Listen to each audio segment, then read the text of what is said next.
Bom dia, tudo bom, pessoal? Dando continuidade aqui na gravação dessa aula da nossa disciplina dentro do curso de especialização em ensino de artes visuais, abordagens metodológicas e processos de criação.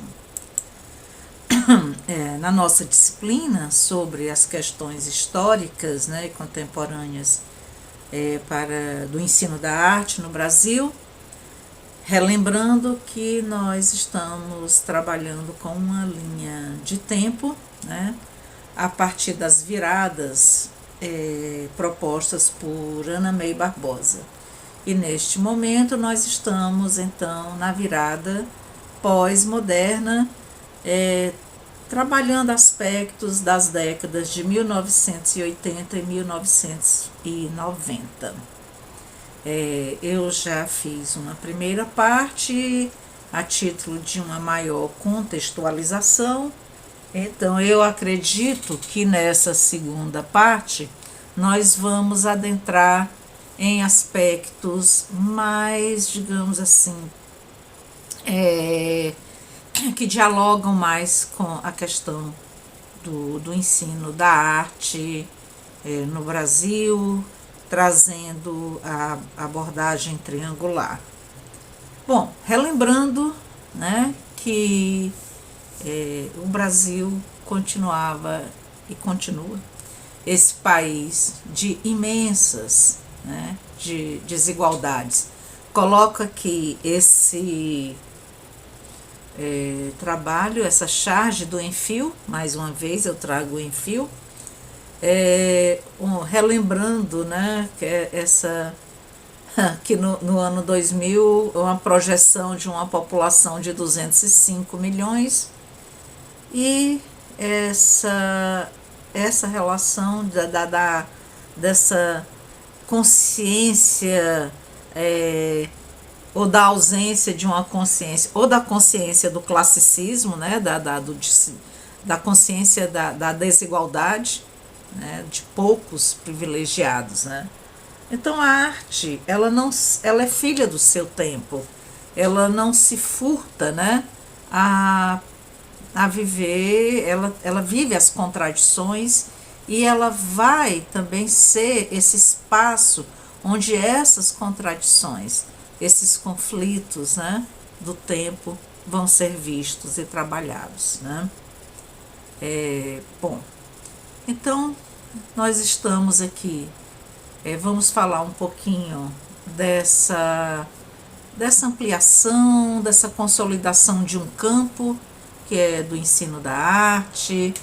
Vou tentar trazer um pouco também da questão do embasamento teórico, que vem sendo muito importante para essa consolidação.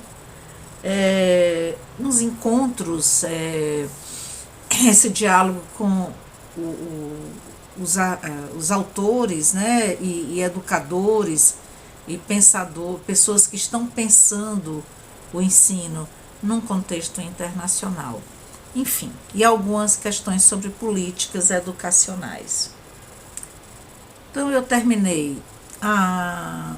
os slides anteriores com essa imagem da Ana May. Essa imagem é de 2016, em um evento, em um Confaeb, que aconteceu no estado de Roraima, promovido pela Universidade Federal, e que foi um evento muito importante nessa questão do norte, da cultura do norte, da cultura dos povos do norte, dos povos da floresta, e voltando para pensar que aqui, quando a gente chega nessa virada pós-modernista, a gente está falando disso, do processo de redemocratização, da conexão das pedagogias do ensino de arte com práticas artísticas contemporâneas, faltou um S, desculpem,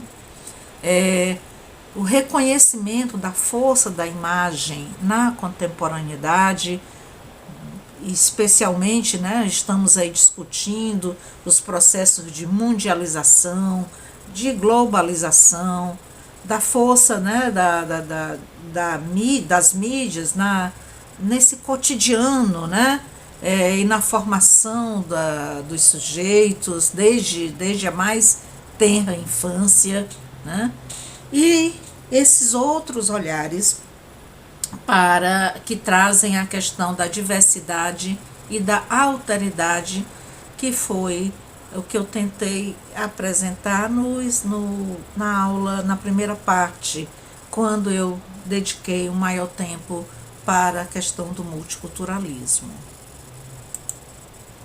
Bom, a imagem, né? A imagem chega, então, né, para a consciência de que a imagem pode fazer parte, né, do ensino, pode fazer parte do contexto da educação, pode fazer parte, né, da formação estética, artística e cultural, né, nos processos educativos. Essa consciência, essa percepção, ela desconstrói aquele, entre aspas, mito da espontaneidade, né? E do que a Anna May fala de uma pureza, né? De uma falsa pureza que garantiria a criatividade, ou seja, você no período anterior, né? Na fase anterior da virada modernista, o uso da imagem ele não era admitido porque existia essa preocupação, se você é criança ou adolescente, se você tem contato com outras referências, então corre-se o risco de tolher, né, a criatividade. Então, esse eu acho que é o ponto principal aqui, ou a porta de entrada dessa virada, né, da pós-modernidade. A imagem ganha essa centralidade e a imagem contextualizada nas suas bases culturais e na sua relação tempo e espaço, espaço-tempo. Então a imagem vem como fonte de referência no processo, no plural, né, nos processos de aprendizagem e na construção de processos criativos, pois as imagens são fonte de repertório fundamental. Imagens de outros produtores de imagens, né? Então, e como produtores e produtoras, nós vamos ter desde, né, os próprios artistas, quanto designers, publicitários, arte da rua, grafiteiros, a própria criança e adolescentes, o universo dos gibis, os quadrinhos.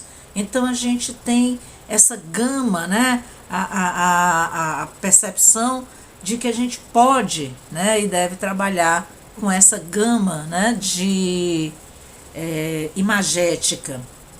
Bom, mas nem se a gente for pensar, experiências como essas foram feitas lá na Escolinha de Arte do Brasil. Então, mas aqui a gente tem uma ênfase, né? E a consciência de que isso vem como pedagogia, que a imagem vem como fonte pedagógica, né? Bom, imagens variadas, de tempos variados, não só as imagens do presente, mas as imagens do passado, imagens, né, do futuro, que temos aí toda uma possibilidade ficcional, né? Então essas imagens não se restringem a um tempo presente, nem só também a um tempo passado. E, além em termos de leitura, né, a gente vai trabalhar com múltiplas formas de aproximação e de interpretação dessa imagem, que vão gerar diferentes formas de interação e uma multiplicidade também de produção de significados, né? E é muito importante destacar, né, que em termos metodológicos se dá uma ênfase maior nos processos de decodificação da imagem e de interpretação, que vão se somar ao que nós já tínhamos conquistado na virada anterior, que é a questão da expressão, da livre expressão. Lembrando que a livre expressão, já é uma virada em relação à primeira parte da virada industrial, quando a gente vai se libertar de moldes, da cópia, né? E isso, em termos de ironia, vai voltar um pouco e mais adiante nós vamos ver, mas de outra maneira. Continuando, então, né, nós vamos ter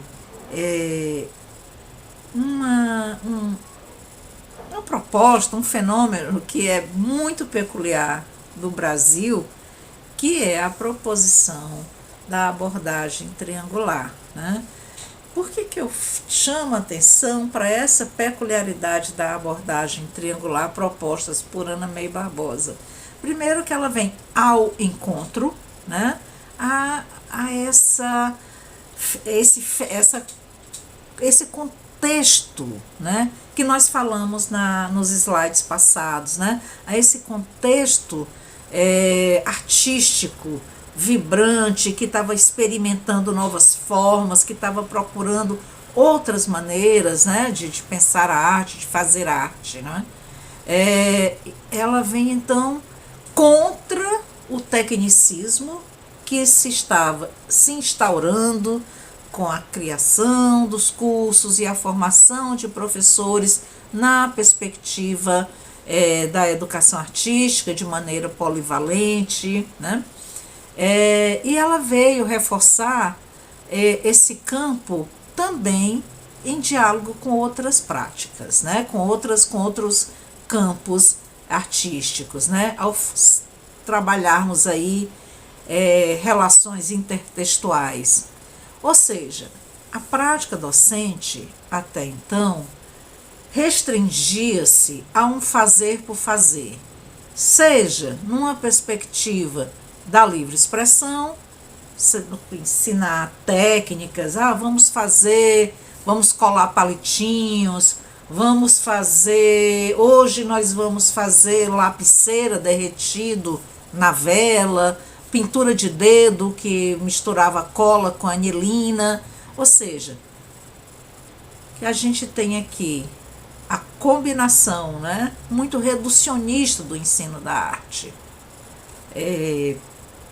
Nós temos vários textos sobre isso, tem um material farto que nós podemos encontrar sobre essas questões.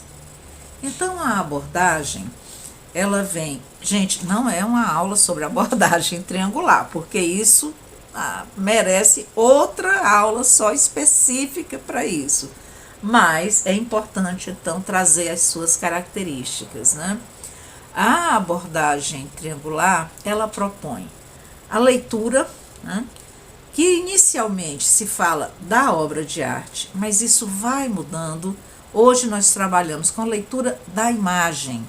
Essa imagem pode vir, como eu coloquei ali no slide anterior, pode vir de fontes variadas, né? Então ela pode vir do próprio cânone da história da arte, pode vir de lugares marginais, né? Periféricos, pode vir da publicidade, pode vir do design, pode vir enfim, hoje você tem uma produção dos games, você tem o cinema, os vídeos, então a gente troca a leitura da obra de arte por leitura da imagem, porque você amplia aqui esse campo, né, da leitura da imagem. A questão do fazer, né, de uma produção poética, estética, e a contextualização, né, a situar, né, pensar, refletir E são várias formas dessa contextualização. A movimentação, né, dessas instâncias gera um pensamento crítico. Bom, Anna May chama a atenção de que a abordagem nascida como metodologia, lá no seu início, como metodologia triangular, que ela não colocou, foram na época, né, a necessidade de metodologia da nossa área, esse nome acabou colando, né? E ela depois foi pensando, mudou para a proposta, e depois ela mesma faz as revisões e chega em abordagem, né? E por que abordagem? Porque abordar é uma maneira de, né? Não é um método rígido, não é um direcionamento. E ela chama a atenção que a abordagem triangular, ela é super flexível, ela pode ser feita de várias maneiras. E eu achei muito interessante, eu coloquei aqui o endereço desse Pretzel aqui, do Prezi, que é esse programa, né, que vai movimentando, e eu achei muito legal o nome, abordagem triangular, bússola para navegadores destemidos, dessa moça, Leide de Oliveira. Você vai passando por caminhos, então assim, ela faz uma sistematização, entre aspas, da abordagem, que a Anna May não faz, ela traz outras questões, né? E a abordagem, esse triângulo também vai ganhando várias formas, zigue-zagues, vai se transformando em estrelas, enfim.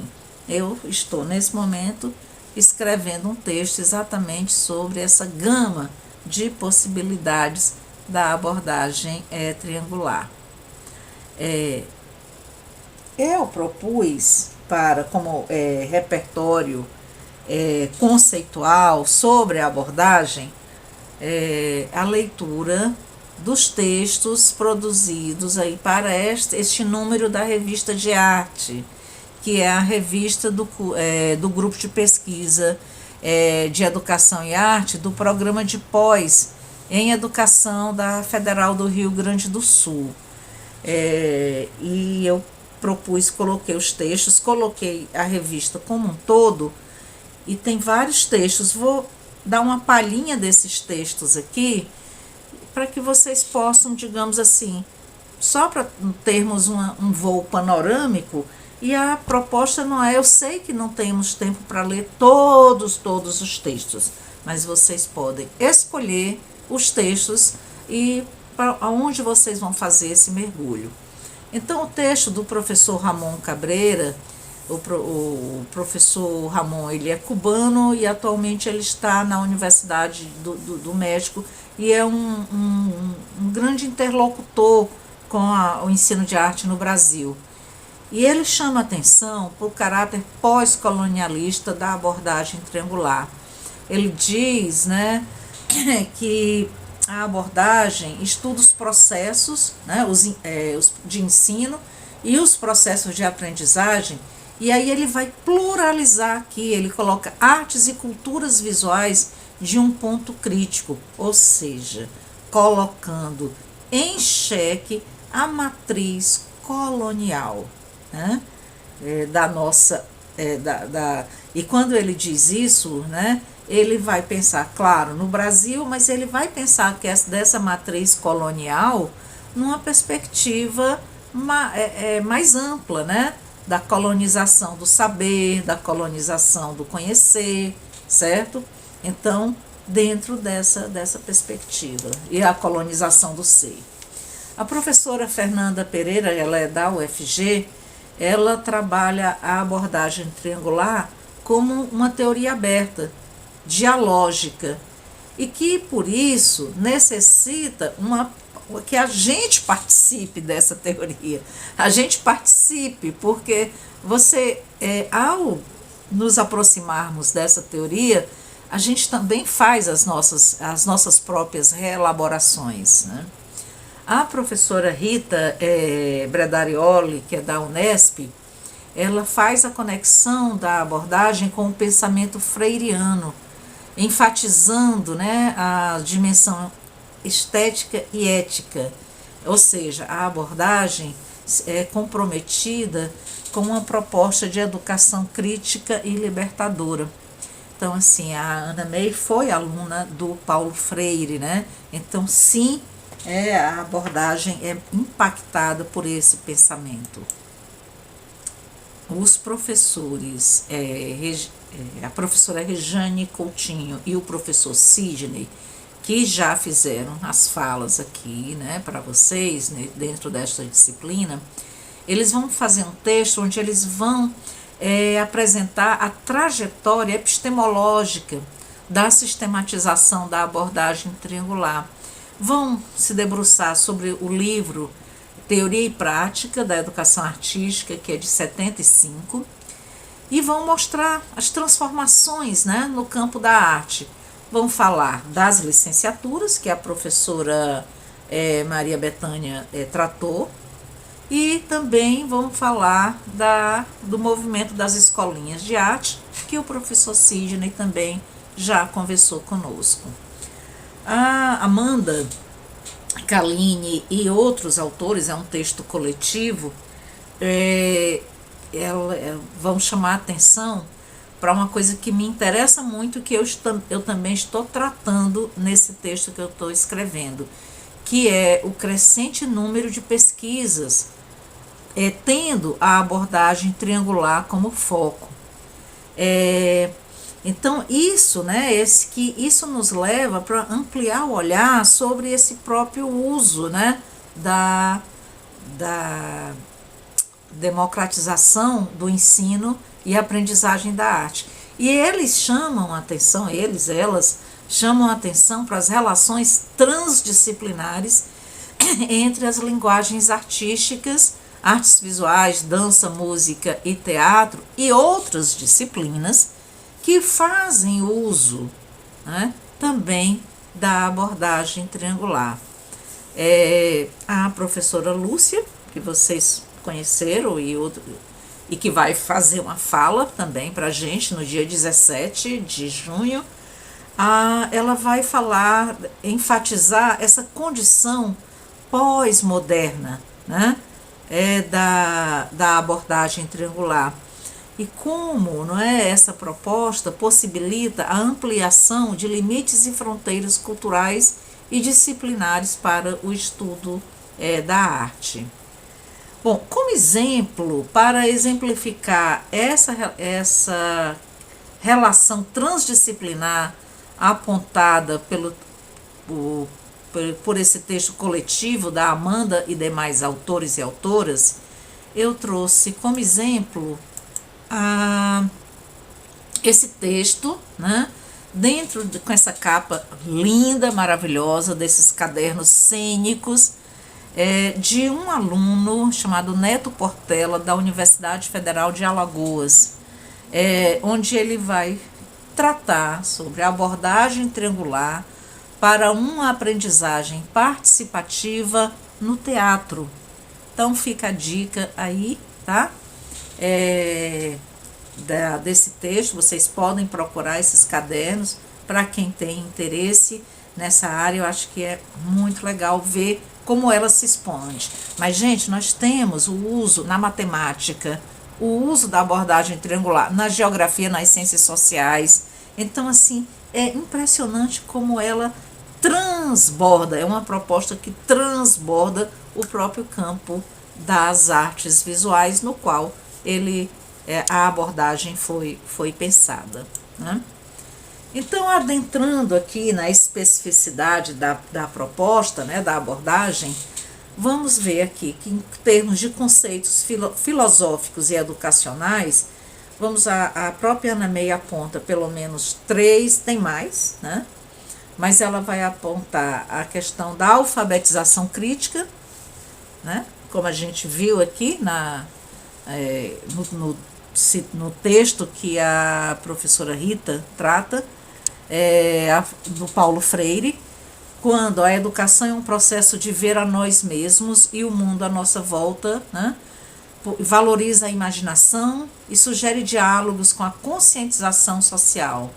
O John Dewey, então a questão da arte como experiência, a compreensão mais orgânica da experiência, né, pelo fato de não separar as dimensões artísticas das dimensões estéticas. O Eisner talvez seja o menos conhecido aqui, o Elliot Eisner faleceu há uns anos atrás, eu tive o privilégio também de conhecer o professor Eisner, que vai trabalhar muito essa relação da arte e cognição, da ênfase na imaginação, objetivando uma alfabetização cultural, a educação como um processo de aprender como inventar nós mesmos. E esses três autores, né, para Ana May Barbosa, se encontram com a questão da experiência, né? Então nós temos como vértices do triângulo proposto por Ana May Barbosa as ações fazer, ler, contextualizar.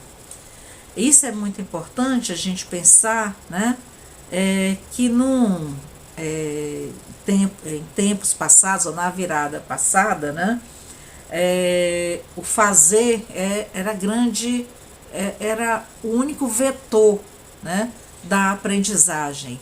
Aprender a fazer ou uma escultura, ou um desenho, ou uma pintura. Ou seja, o ensino ele estava focado nessa relação do exercício, da aquisição de competências técnicas, né? Então, a relação ler e contextualizar são relações que chegam, né, nessa contemporaneidade. Bom, então vamos lá. Trabalhando um pouco mais, né? O Paulo Freire e o Dewey, para os dois, a educação é mediatizada pelo mundo em que se vive, formatada pela cultura, influenciada por linguagens, impactada por crenças, clarificada pela necessidade, né, da vida, né, afetada por valores e moderada pela individualidade, a subjetividade de cada pessoa, né? Trata-se de uma experiência com o mundo empírico, com a cultura e com a sociedade, personalizada pelo processo de gerar significado, pelas leituras pessoais autossonorizadas do mundo fenomênico e das paisagens interiores. Leitura como interpretação cultural, né? Essa influência do Paulo Freire é muito importante para que a leitura não saia, não se restrinja a uma decodificação, aprender a ler a obra de arte apenas sabendo, no caso da imagem, apenas com as suas, por seus aspectos formais, mas como uma interpretação. Todo mundo, as pessoas que estudam, a própria Ana May e demais autores e autoras, vão chamar a atenção que essa relação, especialmente da interpretação, foi experimentada na organização dos cursos e oficinas no Festival de Campos do Jordão, em 1983. É o que a própria Ana May considera como a primeira experiência pós-moderna do ensino de arte no Brasil. Relembrando aquele contraste, né, que essa experimentação, ela estava fora, né, do contexto universitário, né? É nesse sentido que a leitura crítica da realidade, né, em um contexto de alfabetização ou não, se associada às práticas políticas, vai se constituir, né, ou pode se constituir num movimento gramsciano que há uma relação contra-hegemônica. E daí voltamos para a discussão do multiculturalismo, certo? Tratado na parte 1 dessa aula, né? Enfim, leitura de imagem é a interpretação do mundo. É uma ação humana que desperta o questionamento e por isso a capacidade crítica, né? Como diz Paulo Freire, que a ação do mundo precede, né? A leitura do mundo precede a leitura da palavra, né? Isso é fundamental para entendermos a questão das ações, né, da abordagem triangular.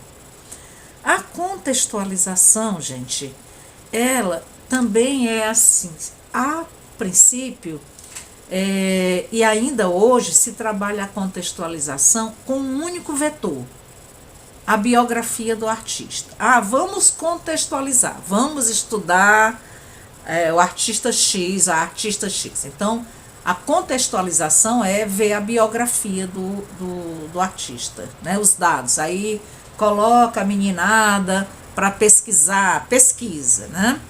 E aí pronto, contextualizou, né? A contextualização ela é um movimento muito mais amplo, né? Como diz a própria Anna May, a contextualização pode ser histórica, social, psicológica, antropológica, geográfica, ecológica, biológica, etc, etc, etc, etc. Pois esse conjunto vai tecer a trama do sistema interpretativo. Contextualizar é estabelecer relações, né? Nesse sentido, a contextualização do processo ensino-aprendizagem é a porta aberta para a interdisciplinariedade. E eu prometi no slide anterior falar um pouco mais disso. Então, com esse slide aqui, a gente vê que quando a gente fala de ações interdisciplinares, né, estaria aí essa diferença, né, da polivalência. A polivalência é esse conjunto, então, digamos assim, de ações que aí a gente pode levantar a interrogação se nós temos a competência, né? E competência aqui num sentido mais leve, mas para tratar tantas coisas. Então, hoje, ainda hoje se pede a um professor de música que trabalhe artes visuais, dança, etc, etc, à professora de artes visuais que faça isso e aquilo. Então, assim, mas aonde, né, que se está produzindo esse conjunto, né, de aprendizagens, esse conjunto interpretativo, né? Então, a contextualização é a base da interdisciplinariedade, né? E a redução da contextualização apenas ao aspecto da história, especialmente aqui a história da arte ou a biografia do artista, é um viés modernista, né?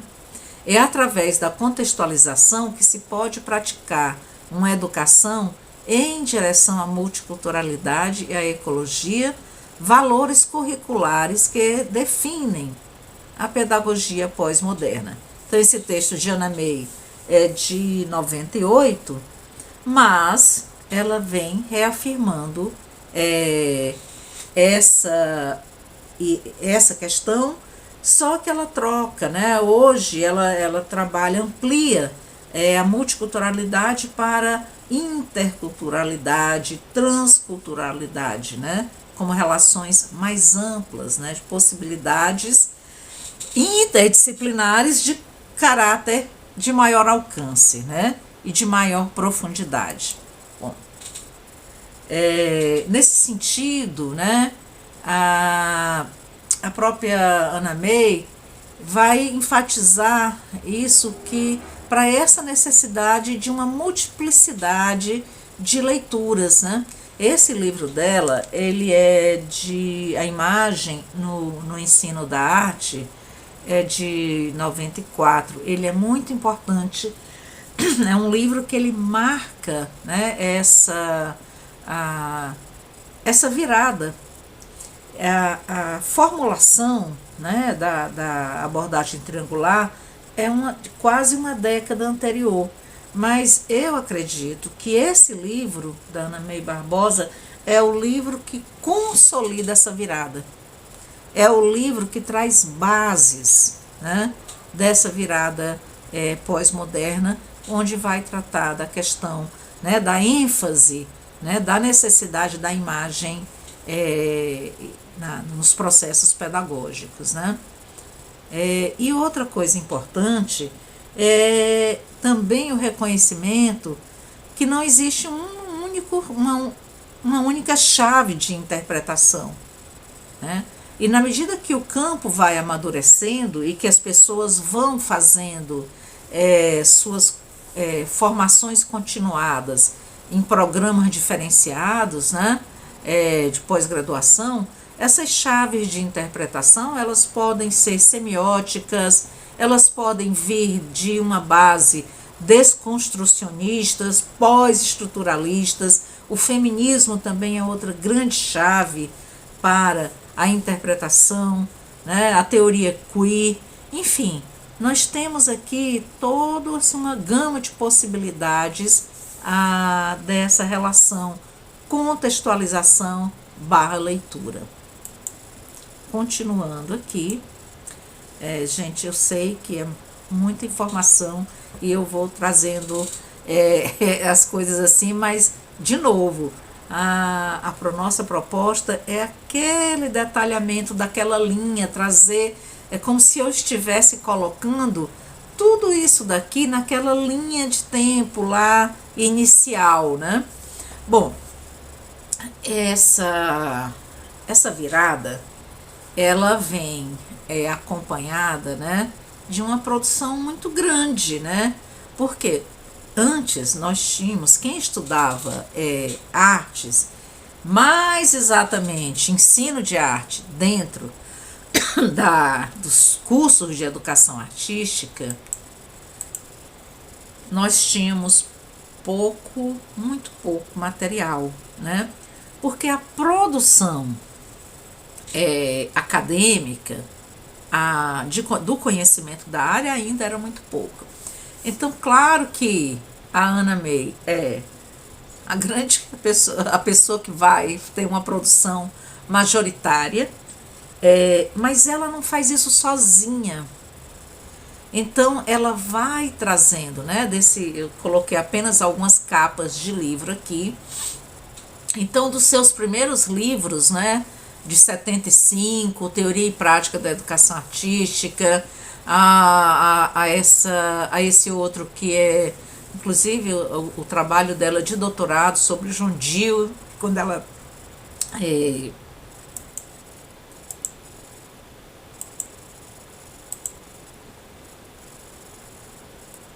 Bom, gente, chegamos então, eu passei aqui para a última parte, tá? Que é falar que esse conjunto, então, dessas 2 décadas, que tudo isso que eu fui colocando, que eu fui trazendo, então, tem que ser contextualizado, já que estamos falando de contextualização. E uma importante contextualização é pensar nas lutas políticas, de uma estruturação do campo profissional, né? Uma politização dos arte-educadores, que começa em 1980, segundo Anna May Barbosa, né? Numa semana de arte e ensino, foi um evento enorme, que ela conseguiu reunir em São Paulo, na USP, 2.700 arte-educadores do país inteiro. Hoje, a gente já não consegue, né, reunir esse tanto de gente, mas também há uma pulverização de eventos, há um contexto muito mais rico de possibilidades, né, de eventos e de associações do que esse início da década de 80. Como ela mesma diz, foi um encontro que enfatizou aspectos políticos por meio de debates estruturados em pequenos grupos ao redor de problemas pré-estabelecidos, como, por exemplo, a imobilização e isolamento do ensino de arte, a política educacional para as artes no Brasil, todos os conflitos, né? A ação cultural de arte-educadores na realidade brasileira. Ou seja, nós vamos ter aqui, gente, essa consciência de classe, né? É a consciência de que é necessário que era necessário que a configuração de categorias para que nós nos tornássemos mais fortes. Como diz aquela música, né, dos Saltimbancos, né, naquele disco do Chico Buarque, né, e a do Lobo, todos juntos somos fortes, né? Então é um pouco isso, né? Não é que não haja, não existam conflitos, né? Mas a reunião de profissionais em uma categoria te fortalece de diversas maneiras. Bom, então essa politização começa com a organização de associações depois daquela semana, tá? Então nós vamos ter, eu trouxe duas aqui, mas tem outras, que é em 1982 temos a criação da Associação de Arte Educadores de São Paulo, tá? E depois a ANARTE, né? A ANARTE, que foi a Associação de Arte Educadores do Nordeste, que reunia todos os estados nordestinos. E também é importante mencionar, né, a AGA, que é a Associação de Arte Educadores do Rio Grande do Sul, a PAEP, Associação de Profissionais de Arte e Educação do Paraná, dentre outras. Bom, o que vai acontecer, né? Essas associações estaduais, ou no caso da ANARTE, regional, é a única, tá?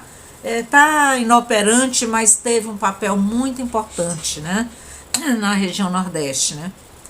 Mas a reunião destas associações vão juntas em 1998 criar a Federação de Arte Educadores do Brasil, né? Então essa federação, né, da qual eu sou aí militante, né, de carteirinha, né, a federação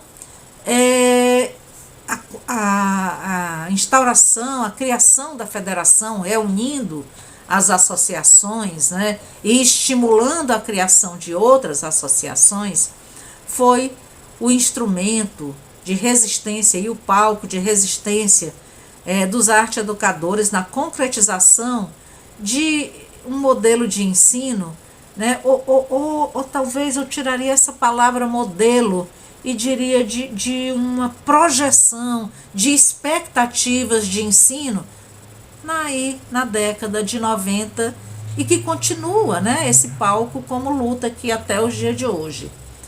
Vai realizar eventos, que esses eventos eles vão ser muito importantes para que a gente se encontre, discuta e para que se reforce em termos de identidade, né? Essa identidade de arte educador. Não só o professor de artes, a professora de artes visuais ou, na época, artes plásticas. Não só a professora de dança ou de teatro ou de música, mas reconhecido, né, com esse amálgama da arte e educação, de um campo do ensino, de um campo da arte e educação. Nós carecemos